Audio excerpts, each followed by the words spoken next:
Welcome back to part number 2 of What If Obi Wan and Satine Were Married.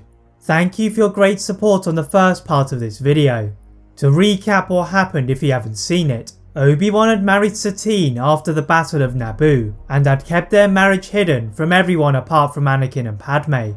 As they grew closer to Palpatine, the Sith begins to weave his manipulation, but Dooku has other ideas.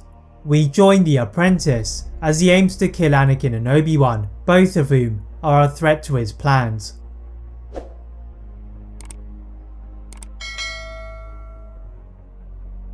The Jedi cautiously used their ship to try and evade Dooku and ran inside the cloning facility, chased by the Count of Sereno. Anakin and R2-D2 begin to gather any pieces of information that they can obtain on the clones, as well as their development, as their Jedi Master begins to hold the progress of Dooku. Obi-Wan cannot stop Dooku, as a lightning attack is sent into his body, and he is projected out of the area and onto the station ship of Jango Fett. The Jedi Master finds the ship beginning to move violently from side to side, as the bounty hunter tries to throw him off of the ship and he fell into the waves. Obi-Wan used the Force to enhance a leap, but Dooku stood over him, holding Anakin in the air and dropped him into the sea. The heavily wounded Obi-Wan could only look in horror as R2-D2 received a jolt of lightning from Dooku, then dropped to the floor with a clang, before the Sith apprentice carried the astromech to a ship and Obi-Wan swam to rescue Anakin. The Jedi floated on the surface of the water, but quickly submerged as Jango Fett hovered overhead and began firing at the Jedi, so Obi-Wan pushed them under the sea. As it appeared as if they would drown, a sound similar to a bleat could be heard through the bashing waves. A flock of Kamino's air whales had descended to clatter Jango Fett from the sky, and Obi-Wan seized this chance to leap onto the cetacean and travel back to their ship. Anakin's condition remained critical, and with not enough fuel to go back to Coruscant, Obi-Wan is forced to go to Tatooine instead. Landing in the centre of Mos Espa, Obi-Wan carries Anakin to the med centre, usually reserved for pod racers, and the Master could breathe at last.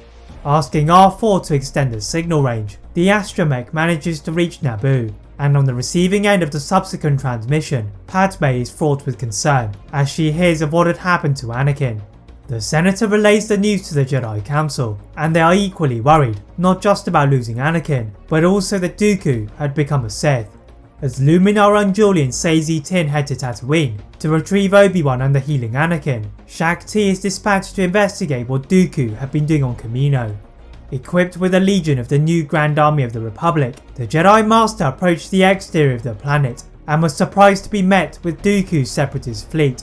Master Ti had no time to register the shock of such a large scale of opposition, as her own fleet began to be bombarded. Taking a Republic gunship alongside a small group of clone troopers, she cleverly caused a distraction for the separatist fleet, and the Republic began to counter the attacks.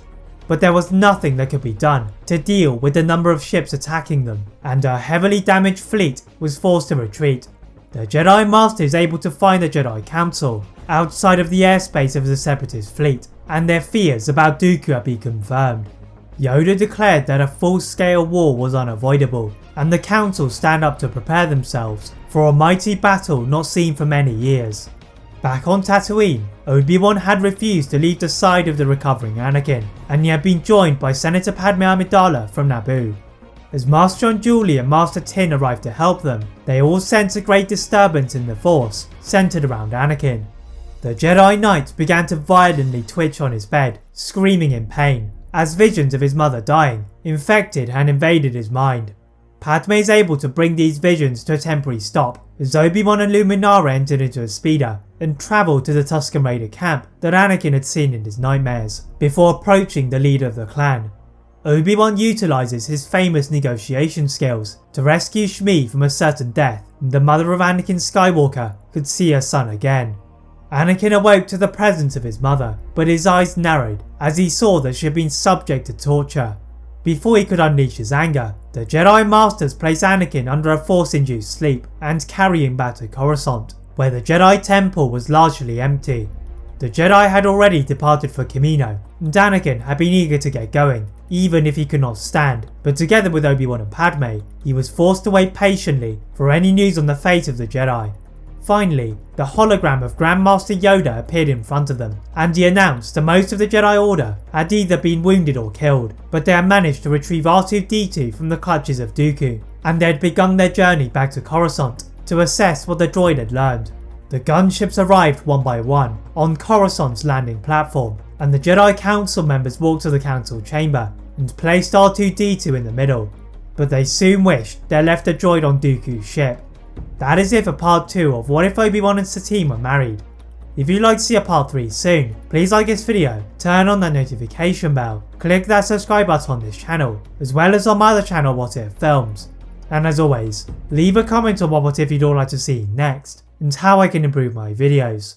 Thank you all very much for watching, and see you next time.